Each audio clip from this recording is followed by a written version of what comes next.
Возможно, вы думаете, что я вас обманула, и что заголовок к этому видео очень кликбейтный. Ну, во-первых, да, не буду врать, я разрешаю себе немного похулиганить, когда пишу эти заголовки, а с другой стороны, да, это на самом деле случилось, это на самом деле произошло. Президент России отказался от своего поста президента в новогоднюю ночь. Правда, это было 24 года назад. Прошу прощения еще раз у всех, кто подумал, что я говорю про... И сегодня в этом новом видео, где мы читаем новости на русском языке, как обычно, чтобы вы могли лучше понимать русский язык, лучше чувствовать, знать, как именно говорят носители, и чтобы вы могли свободнее, спокойнее, самостоятельно читать разные новости, не только новости, но и вообще любые тексты. И, конечно, это один из моих способов рассказать вам о том, что интересного происходило в России, в Советском Союзе и так далее, то, чего не знают очень многие иностранцы. Это такая внутренняя, инсайдерская информация, которую, скорее всего, вы не слышали, но я уверена, что это очень интересно узнать. Итак, что же у нас произошло 24 года назад? А 24 года назад у нас был другой президент, представляете, которого звали Борис Николаевич Ельцин. Скажите мне, пожалуйста, вы вообще слышали про такого человека? А если слышали, то что? Это Борис Николаевич Ельцин, первый президент Российской Федерации. Но до этого он еще был президентом РСФСР, Российская Федерация в составе Советского Союза, в составе СССР. И после распада Советского Союза он стал президентом Российской Федерации. Ну, понятно. Чем он известен, чем он знаменит? Я думаю, вы понимаете, что 90-е годы, когда он был президентом, это полностью все 90-е, 90-е были очень-очень сложным периодом.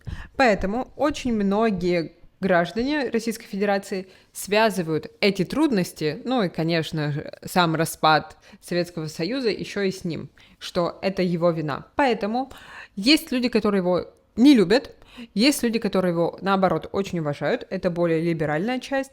В Екатеринбурге есть музей, Ельцин-центр, так он выглядит, и посмотрите, мне напоминает эта статуя, этот памятник, эта статуя мне напоминает Хана Соло из «Звездных войн».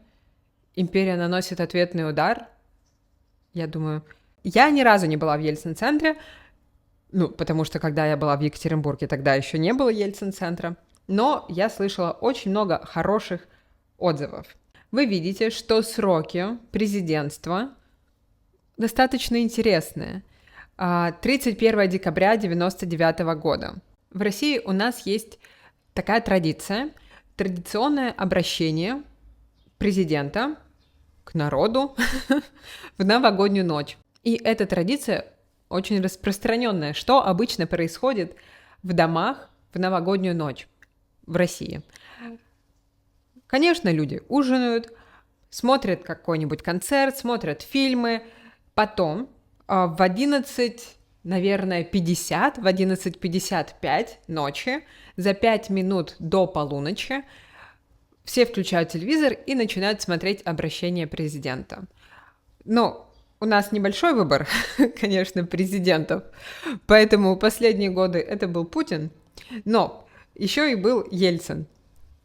И президент говорит праздничное слово, всех поздравляет. Конечно, он говорит, что это был очень трудный год, но впереди нас ждет все только хорошее и ничего плохого.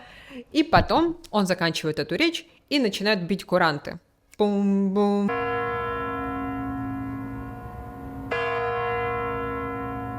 Ну хорошо, ладно. Пока мы говорим про эти традиции, я вам расскажу еще про одну, про мою любимую.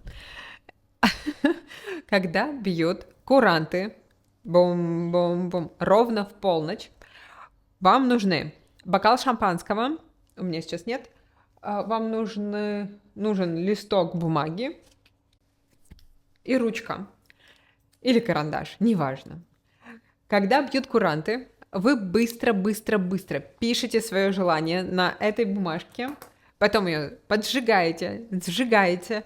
Пепел, то есть то, что осталось, что сгорело, вы бросаете в бокал с шампанским и пьете. Вот. Это значит, что ваше желание в следующем году сбудется.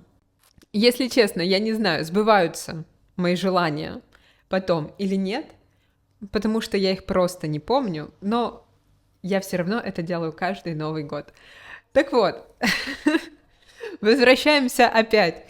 Ребят, смотрите, какое у меня сегодня хорошее настроение. Я не могу никак сконцентрироваться. Может быть, это потому, что я, наконец, не болею? Или потому, что у меня был отпуск? Или потому, что был Новый год? Или потому, что я очень рада снова с вами поговорить? Ну, ладно, возвращаемся. Итак, наш Борис Ельцин. В 99 году, 31 декабря, он в своем традиционном новогоднем обращении, в этом новогоднем поздравлении, он произнес очень интересную речь. Все начиналось нормально, все начиналось обычно, но потом он сказал, что он уходит с поста, и мы с вами сегодня будем как раз читать это обращение. Оно, скажу сразу, не маленькое, честно, не маленькое, вот такое. Но мы с вами давно не виделись, с одной стороны. С другой стороны, может быть, вы занимаетесь какими-то не очень интересными делами, например, моете посуду, поэтому вы можете просто слушать на фоне. Ну, а я буду наслаждаться тем, что я могу с вами поговорить так долго. Как обычно, в описании есть PDF-файл с практикой и с моим небольшим новогодним поздравлением. Этот PDF-файл можно скачать бесплатно и повторить все то, о чем мы говорили в этом видео, и узнать еще что-нибудь интересное. Прошу прощения за такое долгое начало, но я вас приглашаю к себе в подписку, ну, или в телеграм-канал, потому что скоро будут изменения, я надеюсь. И если вы хотите узнать об этих изменениях первыми, то будьте там. А мы с вами начинаем. Конечно, есть видео этого знаменитого обращения. Но я подумала, что произношение Бориса Николаевича может показаться немного сложным. Я вам сейчас покажу небольшой отрывок. И вы мне скажете, почему так думаете? Дорогие россияне, осталось совсем немного времени до магической даты в нашей истории. Ну как? Все понятно. Конечно, это не ужасное произношение. Если у вас уже достаточно высокий уровень русского языка, то вы можете понять. Но в образовательных целях, наверное, будет проще, если мы будем читать, что там было. Конечно, все ссылки в описании, вы все найдете, можете сами посмотреть, можете сами послушать. Оригинал я вам очень советую. Это огромное удовольствие. Итак, как обычно, я сейчас прочитаю. Это будет долго, но мы с вами долго не виделись, поэтому почему бы и нет, правильно? Потом мы разберем, что здесь было интересного. Я вам расскажу про крылатые фразы, афоризмы, которые пошли в народ, которые люди запомнили и которые люди до сих пор используют из этой речи. И да, давайте начнем уже. Дорогие россияне, осталось совсем немного времени до магической даты в нашей истории. Наступает 2000 год, новый век, новое тысячелетие. Мы все примеряли эту дату на себя, прикидывали.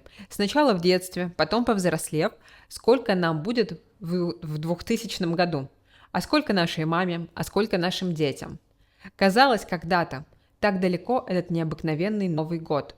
Вот этот день и настал. Дорогие друзья, дорогие мои, сегодня я в последний раз обращаюсь к вам с новогодним приветствием. Но это не все. Сегодня я в последний раз обращаюсь к вам как президент России.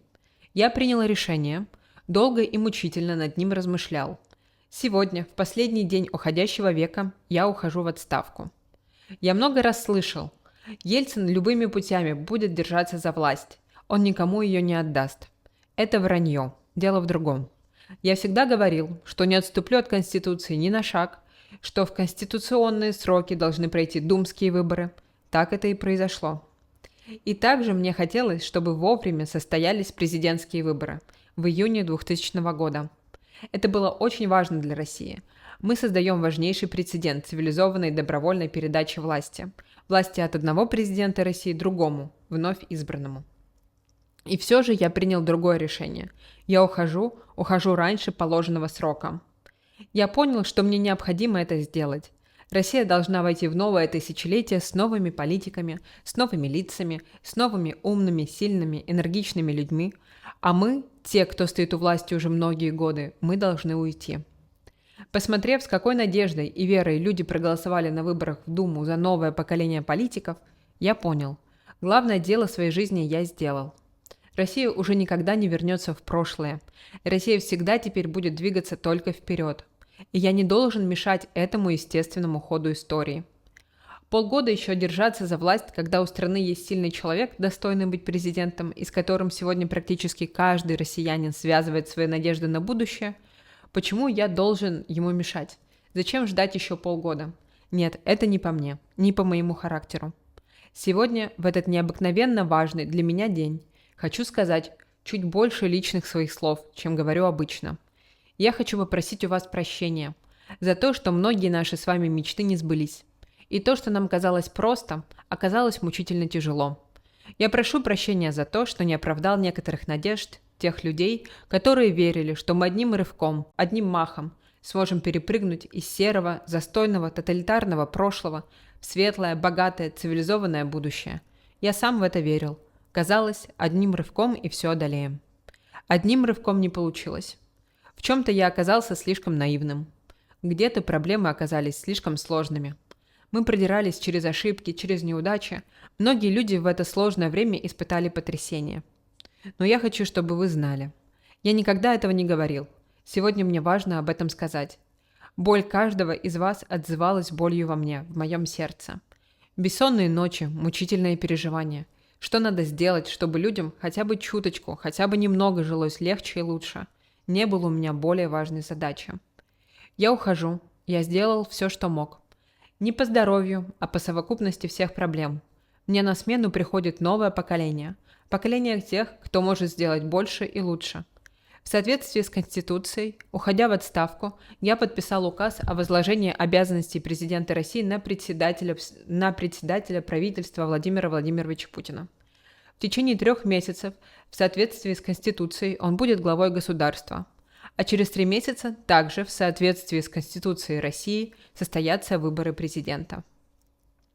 Я всегда был уверен в удивительной мудрости россиян, поэтому не сомневаюсь, какой выбор вы сделаете в конце марта 2000 года. Прощаясь, я хочу сказать каждому из вас: будьте счастливы, вы заслужили счастье и спокойствие. С Новым годом, с Новым веком, дорогие мои. Я даже немного растрогалась. Скажу честно, в какие-то моменты, когда я читала сейчас этот текст, я чувствовала, как мне тоже было даже тяжело. И,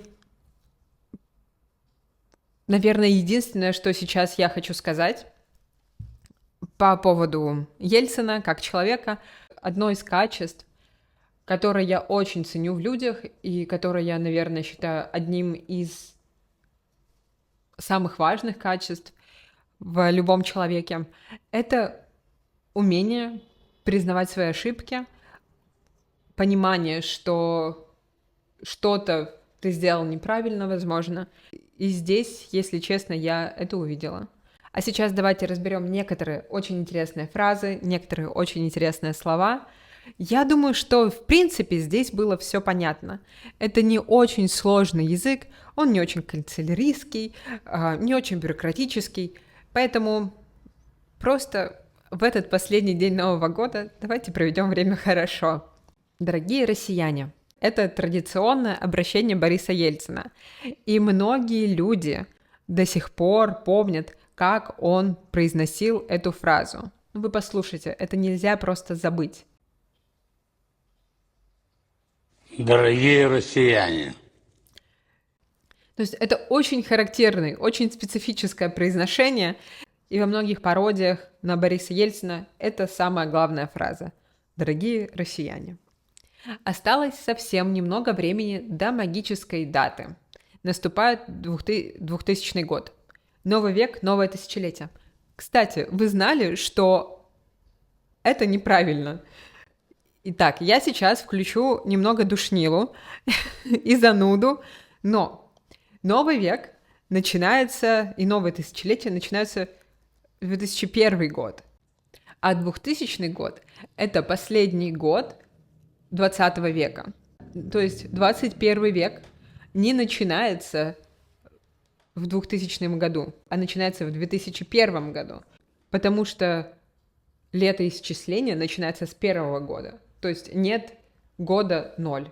Потому что если 0 лет нашей эры, то значит, что еще не было этого года, а нам нужен первый год. А мы продолжаем. Мы все примеряли эту дату на себя. Вот это интересное слово «примерить». Например, на мне рубашка.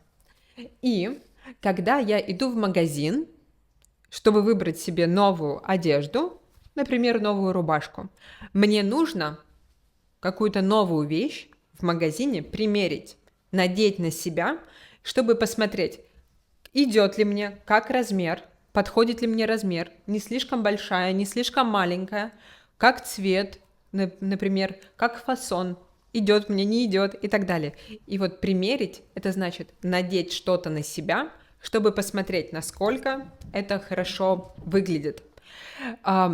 Есть еще синоним «померить». Тоже померить одежду. Например, можно померить ботинки, кроссовки, любую одежду, неважно. Но приставка «при» и приставка «по», у них есть небольшая разница в значении, маленькая разница в значении. «По» — это просто совершенный вид, то есть мерить одежду и померить одежду. Да, сегодня я померила 10 платьев и не могла выбрать, какое самое красивое. Примерить — это значит немного. Например, сравните. Открыть дверь, я открываю дверь, я приоткрываю дверь. Приоткрываю, значит, немного. Я приоткрыла, просто посмотрела немножко. И Ельцин здесь говорит, мы все примеряли эту дату на себя. Прикидывали, то есть прикидывали, думали, представляли. Это более разговорный вариант. Сначала в детстве, потом повзрослев. У деепричастий в конце «ев». Чтобы лучше понять деепричастие, их можно заменять на такие конструкции. Когда и прошедшее время. Повзрослели. Повзрослели, да. Так, я напишу сюда. Сначала в детстве, потом повзрослев. То есть потом, когда мы повзрослели, сколько нам будет в 2000 году? Сколько нашей маме, сколько нашим детям казалось когда-то. То есть мы раньше думали когда-то в прошлом. Вот это очень классный момент. Интересно. Смотрите, у нас есть вопросительные слова. Кто, что, где, когда, почему, какой, ну и так далее. Эти вопросительные слова, можно к ним добавить суффиксы. Например, то, либо, нибудь. И у нас получатся такие знаменитые. Что-то, что-нибудь, что-либо и так далее. Ну, мы оставим тут то и нибудь. И когда мы говорим про когда, у нас тоже получается два варианта. Когда-то и когда-нибудь. И если оба эти варианта, оба этих слова говорят нам про неточную дату, да, какая-то неточная дата, мы не знаем точно когда. Казалось когда-то, когда-то давно, а когда-нибудь это неточная дата в будущем. Когда-то неточная дата в прошлом, когда-нибудь в будущем. Ну, например, когда-нибудь я поеду в Австралию. Мгм. Или когда-нибудь я хочу начать свой подкаст. Когда-нибудь в будущем. Я не знаю когда. Или когда-то я думала о том, чтобы поехать в Австралию. То есть когда-то в прошлом я думала о том, что когда-нибудь в будущем я поеду в Австралию. Как хорошо, что мы с вами сегодня собрались и начали это обсуждать. Поехали дальше. Так далеко этот необыкновенный Новый год. Ну, обыкновенный, обычный, ежедневный, необыкновенный, значит, необычный, какой-то, ну, удивительный, уникальный, необыкновенный. Необыкновенный – это скорее позитивное, это плюс. Необычный – это нейтральное, может быть, негативное, да. Угу. Ну, необыкновенный – это точно плюс. Это комплимент. Например, ты сегодня выглядишь необыкновенно. Вот этот день и настал. Настал, значит, наступил, появился, пришел. Дорогие друзья, дорогие мои, сегодня я в последний раз обращаюсь к вам с новогодним приветствием. Обращаюсь. Может быть, потому что вы учите русский язык, вы знаете, что такое обращение. Обращение – это слово, как называют другого человека. Например, «Привет, мама». Мама – это будет обращение. Это то, как я обращаюсь к маме. Или «Привет, друзья». Друзья – это обращение. Дорогие друзья, дорогие мои – это тоже обращение. И сегодня я в последний раз обращаюсь к вам. Значит, сегодня он в последний раз напрямую говорит что-то этим людям. И да, обращается к ним, к людям с новогодним приветствием. Приветствие – это приветственное слово, да, это может быть поздравление, но это не все. Сегодня я в последний раз обращаюсь к вам как президент России. Я приняла решение, то есть он решил долго и мучительно. Мучительно. Мучиться – это страдать. Даже не дискомфорт, не просто это некомфортное ощущение. Это очень серьезное, это боль, это страдание. Над этим размышлял, думал, обдумывал. Сегодня, в последний день уходящего века, век, который уходит, уходящий, значит, который уходит, я ухожу в отставку. Век уходит, и он уходит. То есть такое сравнение, такая метафора. И да, ну и отставка, я думаю, вы понимаете, что можно, например, уйти на пенсию, когда уже возраст, в отставку, когда человек полностью снимает с себя полномочия, то есть он уходит сам. И это даже не про какие-то обычные профессии, то есть, например, если я учитель, я не могу сказать, что я ухожу в отставку, потому что моя должность она более спокойная, а в отставку это очень официально. Я много раз слышал, Ельцин любыми путями будет держаться за власть.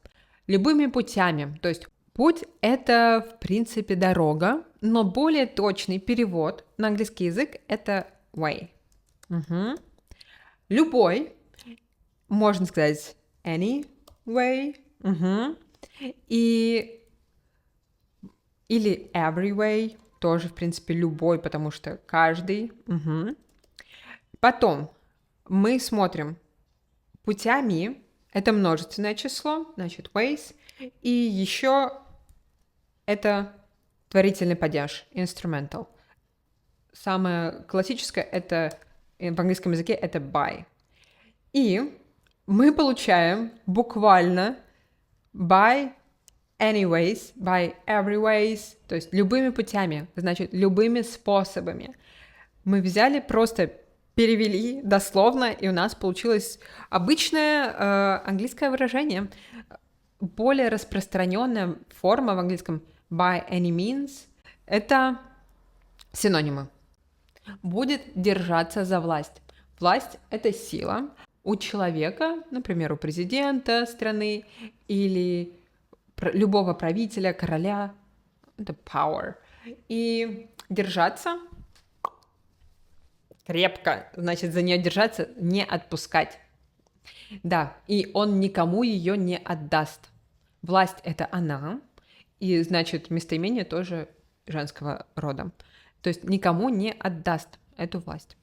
Это вранье, неправда.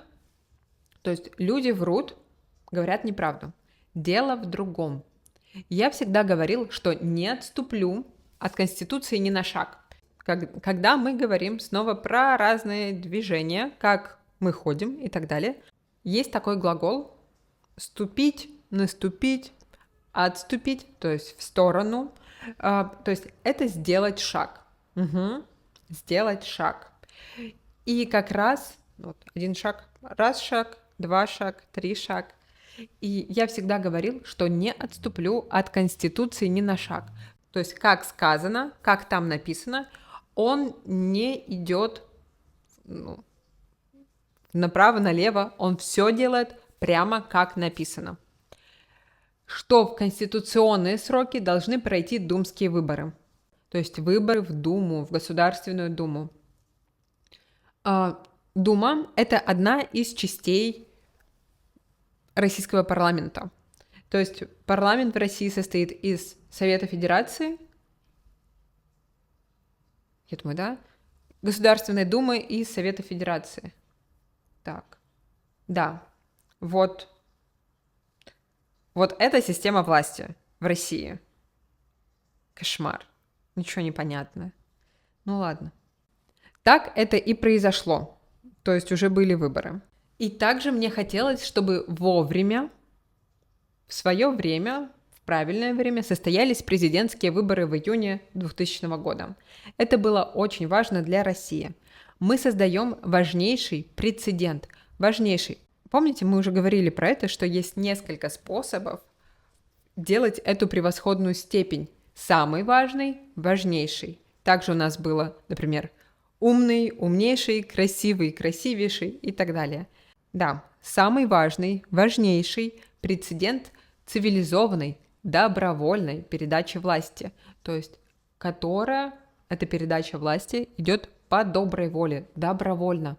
От этого слова есть другое слово, удивительно, доброволец. Но доброволец и волонтер — это синонимы, но есть небольшая разница. Волонтер — это скорее человек, который помогает в организации чего-то. Например, волонтер на Олимпийских играх или волонтеры, которые помогают в приютах, то есть человек, который помогает в чем-то. А доброволец — это человек, который берет на себя какую-то дополнительную обязанность. Ну, кстати, вот, например, добровольцы в армию идут. Добровольная передача власти. Власти от одного президента России другому, вновь избранному. То есть тому, которого избрали. И все же я принял другое решение. Да, вот я принял другое решение. Я ухожу раньше положенного срока. То есть того срока, который положен, который должен был быть. Я понял, что мне необходимо это сделать. Мне нужно это сделать.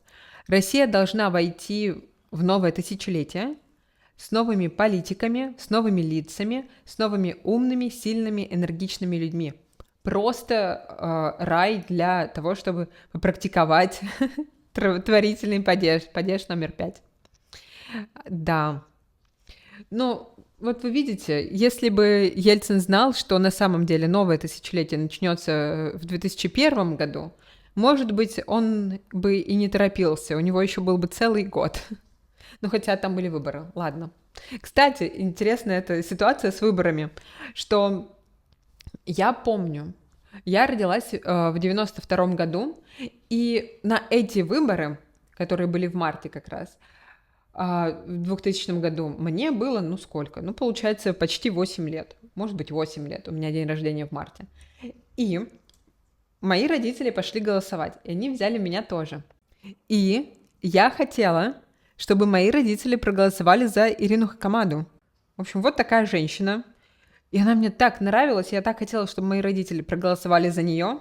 Моя мама проголосовала за нее, потому что я ее уговорила. Ну, я не знаю, конечно, как она проголосовала. Может быть, она проголосовала за кого-то другого, но сказала мне, что проголосовала за нее.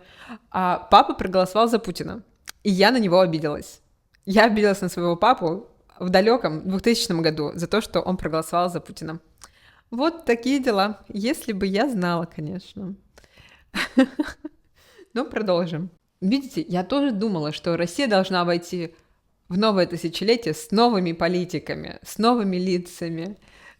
И вот, а мы, те, кто стоит у власти, уже многие годы мы должны уйти. Ну, я уже говорила, что Ельцин, он был очень давно в правительстве, он там президентом, председателем и так далее.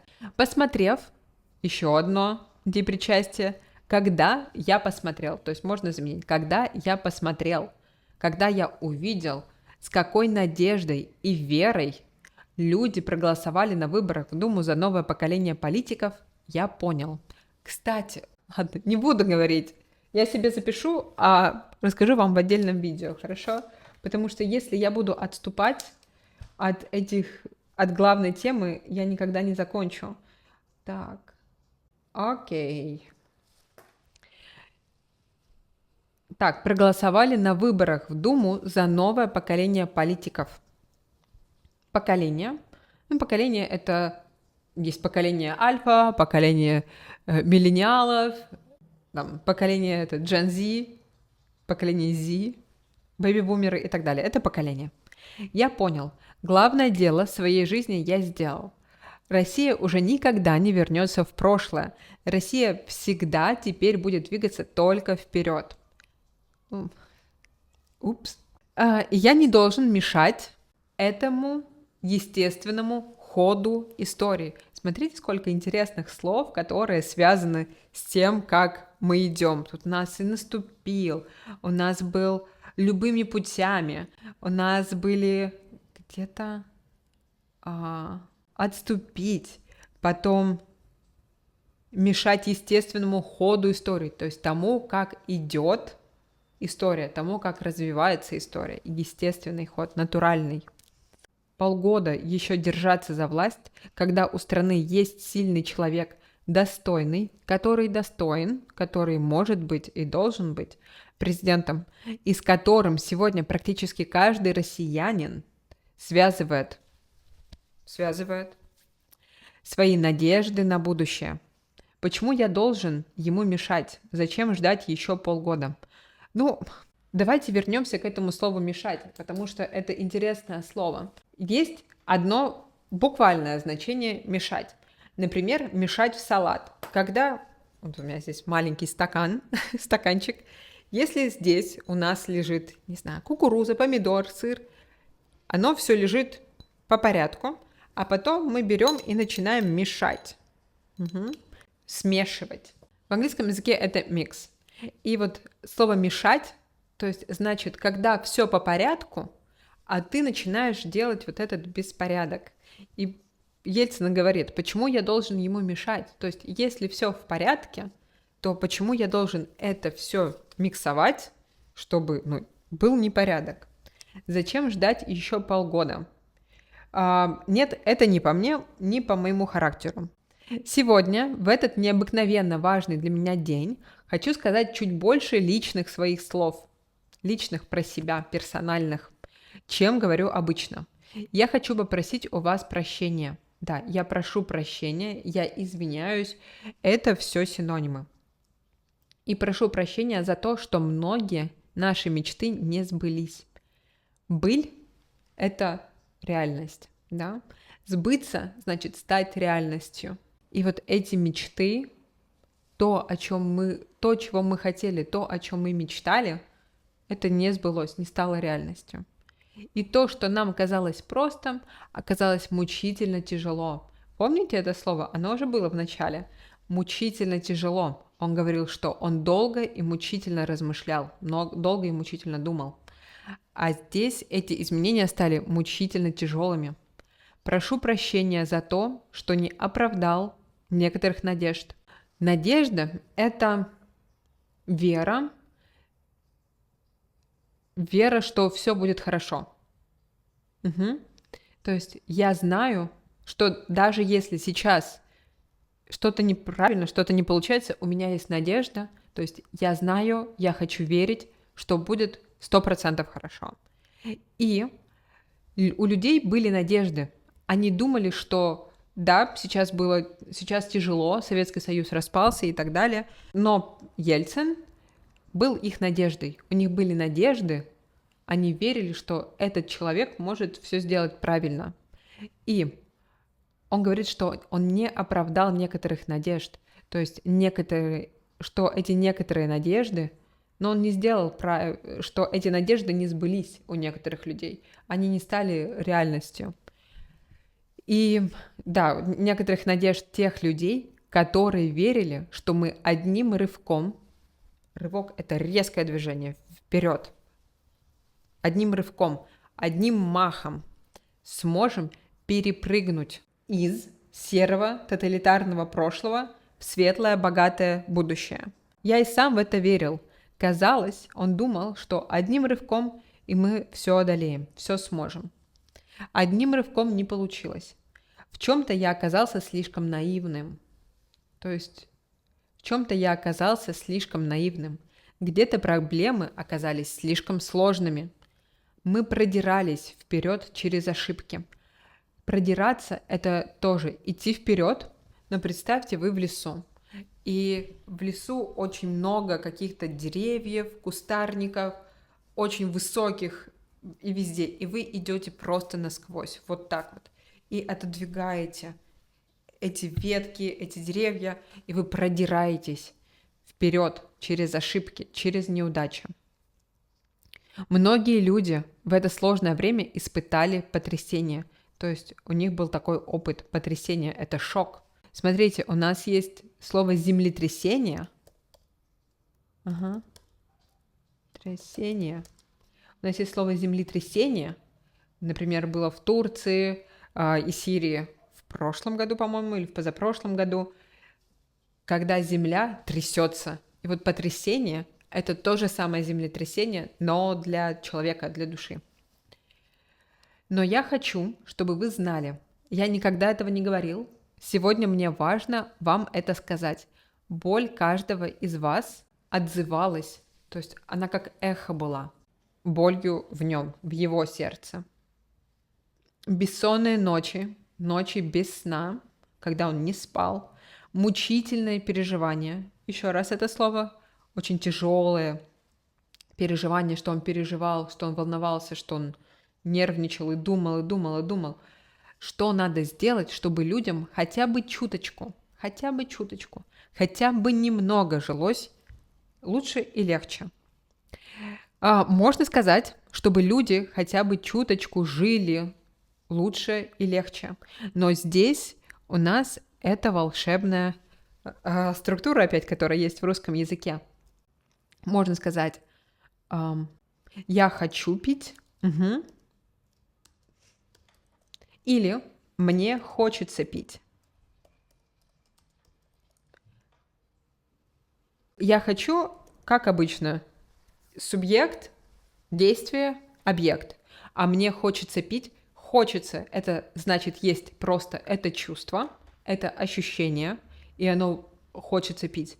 И оно относится ко мне. То есть это больше, чем я. И если я хочу пить, значит, что я действующее лицо, и я могу это исправить.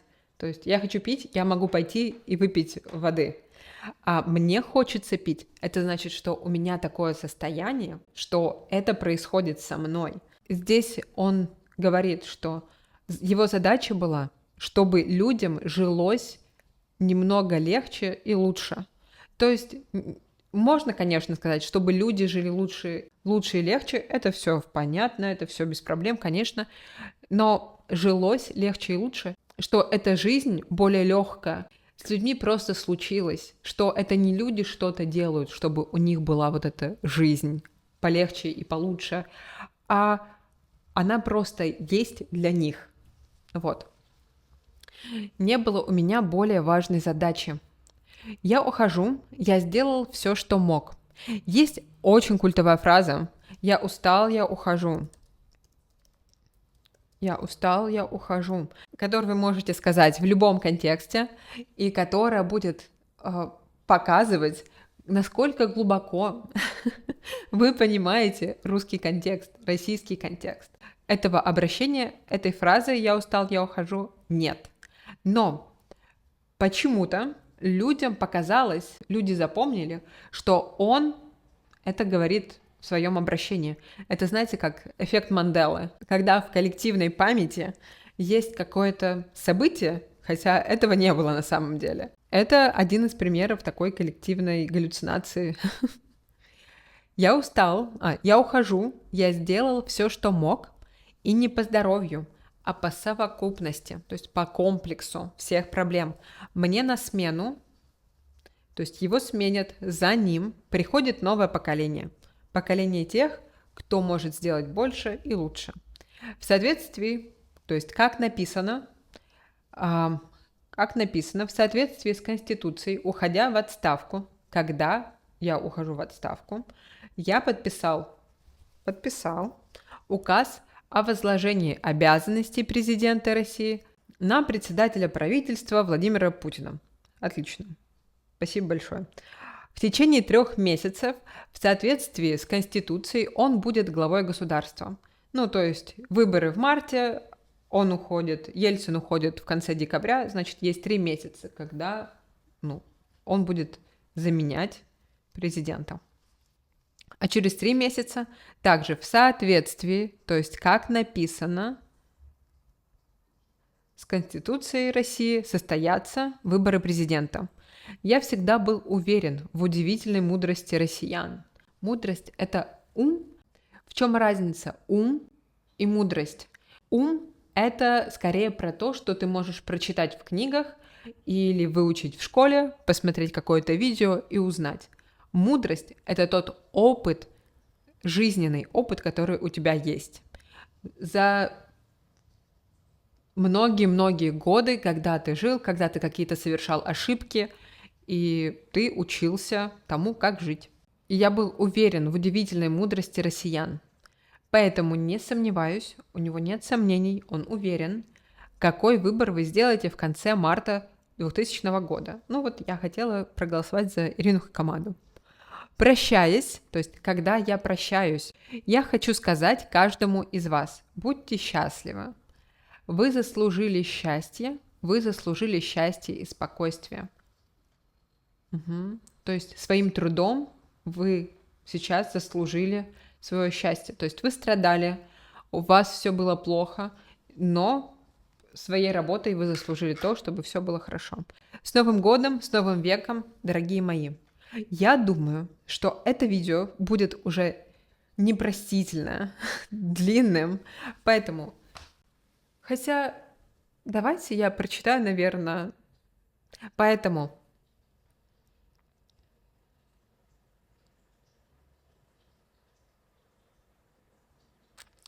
И я понимаю, что это видео уже непростительно длинное, но если мне YouTube позволит, то я в конце вставлю, как читает этот текст сам Борис Ельцин. Вы можете послушать. Это, может быть, даже будет более интересно, чем я буду читать. А если нет, то вы можете тоже посмотреть по ссылке и послушать, как Ельцин это будет сам читать. А сейчас я хочу сказать всем спасибо большое за то, что вы были со мной в этом году. И мы с вами встретимся в новом году.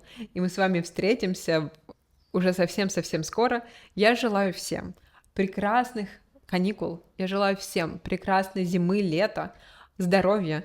И чтобы мы с вами продолжали радовать друг друга. Все, всем огромное спасибо и до скорой встречи. Всем пока. Дорогие россияне, осталось совсем немного времени до магической даты в нашей истории. Наступает 2000 год. Новый век, новое тысячелетие. Мы все примеряли эту дату на себя прикидывали сначала в детстве, потом повзрослев, сколько нам будет в 2000 году, а сколько нашей маме, а сколько нашим детям. Казалось, когда-то так далеко этот необыкновенный Новый год. Вот этот день и настал.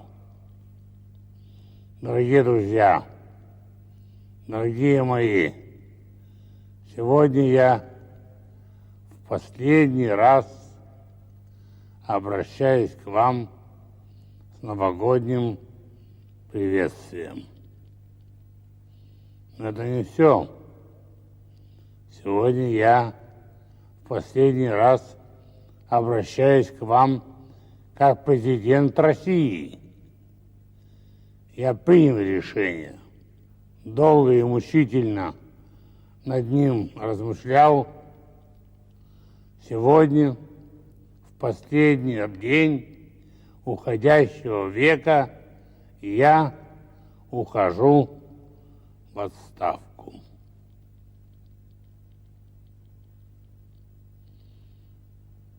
Я много раз слышал, если любыми путями будет держаться за власть, он никому ее не отдаст. Это вранье. Дело в другом. Я всегда говорил, что не отступлю от Конституции ни на шаг, что в конституционные сроки должны пройти думские выборы. Так это и произошло.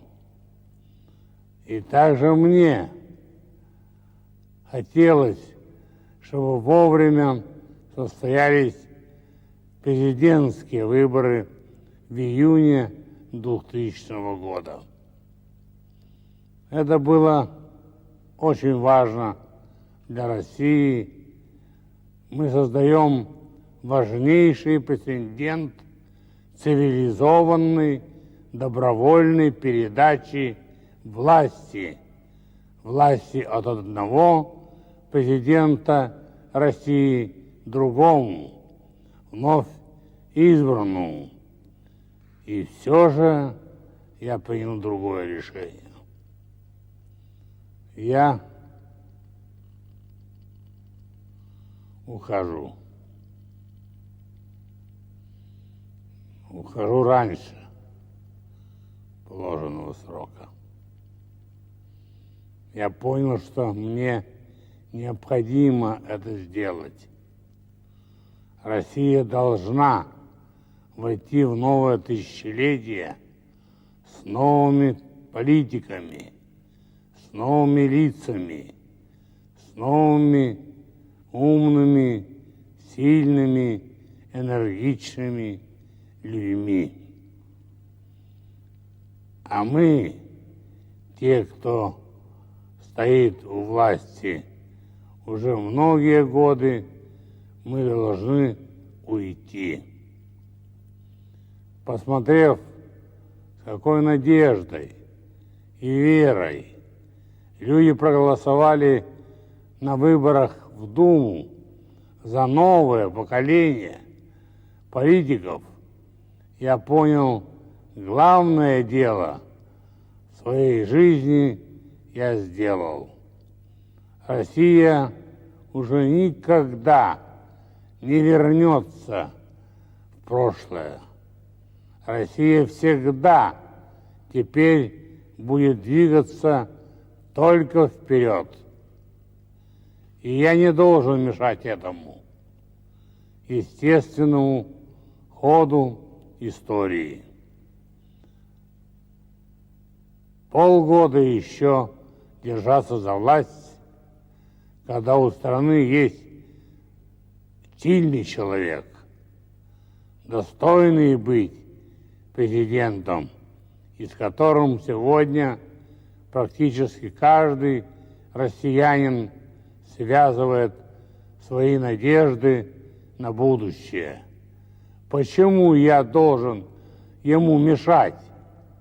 Зачем ждать еще полгода? Нет, этого не по мне. Просто не по моему характеру. Сегодня, в этот необыкновенно важный для меня день, хочу сказать чуть больше личных своих слов, чем говорю обычно.